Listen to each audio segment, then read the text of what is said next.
Good day. How are you, fine people? Things are good with me. Although I must ask you to forgive me because I did not have time to dry my hair. This homeschool thing is killing me.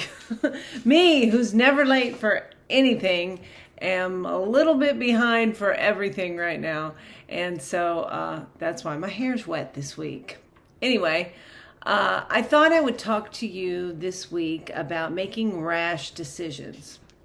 And again, because I'm doing the homeschool thing, I'm into this explaining definitions and, all kinds of interesting things to a 6-year-old. And so rash is a decision that's made hastily without the appropriate amount of consideration, without proper consideration. It's easy to make a rash decision because our emotions and circumstances get in the way of us taking the time to consider what it is we should and shouldn't do. For example, my transmission went out. Really, it's not my whole transmission. It was just the solenoid. But to fix the solenoid was $900, and there was no guarantee that the other solenoids would still be good. And so that could be 900 plus 900 plus 900. So you could replace the whole pack for $1,900, or you could replace the whole transmission for $21. And I went, man, I need a new car. I need a new car. And I started looking at car dealerships and talking to people I know who are in that business and people who have bought cars recently. And I was like, that's it. I'm getting a new car. And me, who has promised to never buy a new car, brand new car, said, I'm going to get a brand new car because I need the warranty where I can get it serviced there, and I can get, so I'm all ready to go get a new car, but I'm also a very cost conscious person. And the more I started thinking about it and shopping and talking to people and recognizing how much money I was going to have to put out, and then I was going to be in debt. And I pride myself on never having been in debt and paying everything as soon as it's due. I have 6, 8, 10 credit cards, and I've never paid 1 penny interest. And that's because I don't make rash decisions.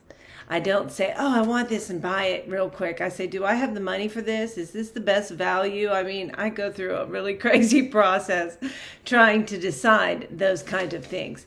And that's what I did with this too. Although my rash emotions were to go out and buy a new car. I'm just going to get a new car and I deserve it, and blah blah. And then I started thinking, the car I have, there was a recall on the engine, and Kia actually replaced the engine, and so it only has 10,000 miles on it. So that's practically new. And now if I get a new transmission for $2,100, I'll have a brand new car. So if I don't buy a brand new car that has all the, bells and whistles and the perks, I'll have to get a used car. And if I get a used car, I don't have a guarantee. I don't have the same guarantee that I have if I get this transmission replaced. So, I took some time and I thought about it, and I slowed down and I waited a few days, and I made the decision to get my transmission repaired. And I tell you this story to explain to you how important it is that we not bite off more than we can chew, that we not rush out and do whatever we feel like doing whenever we feel like doing it. Because that would have cost me a lot. It would have cost me my freedom, in a sense that car would have owned me. I would have owed that money every month, and I would have been concerned about that money every month, and booking speaking engagements or selling books. It would have changed everything about my ministry. I have 11,000 books in circulation right now, but most of those books I've given away because the mission that God's called me to has nothing to do with becoming rich or famous. I don't want any of those things. Don't really think I could handle it and don't want to deal with everything that comes with that. What I want is that my life be dedicated to doing the right thing, dedicated to being the best example of freedom that I can be. That's what my life is dedicated to. It's not, that's why my hair's wet for this vlog, because my life isn't dedicated to getting on here and getting a bunch of followers. You know what? If one person hears this message this week and it makes them go, you know what? I need to slow down before I make this decision. And it slows them down and they're able to hear from the voice of truth. Listen, there's only two forces in the world. There's good and there's evil. And whether you belong to Christ or not, you know the difference between the two. And so the Lord is always trying to speak to you, even if you have not received him into your heart. If you do not know who God is, begin to ask him to show himself to you. I don't feel like it's my responsibility to tell you who I think God should be for you. That would be, ridiculous to me. God is perfectly capable of showing himself to you, and he will if you'll ask.